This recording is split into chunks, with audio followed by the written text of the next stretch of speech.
hakkına ulaşmak için yiğit yüreğini koydu ortaya.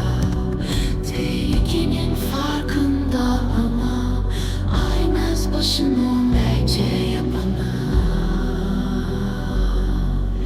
Yürü keskin kılıç bakışları bir mermi, ona lehçe diyenlerle hazırdır savaşmaya. Benim adım zaza, damarlarım aykırı. Kalbim kılıç bir dağıtır, başım semada kalır. Herif gibi dik başım bedeni lehçe değilim, benim adım zaza. I am Zaza Bella Bilalek. They call me Zaza for years. Zaza raised his head when he heard this. Even the girl himself, he threw the dirt off. He cries out and Zaza to reach his people. He pulled his brave heart forward. He is aware of the danger, but I'm his head to the one who makes him die.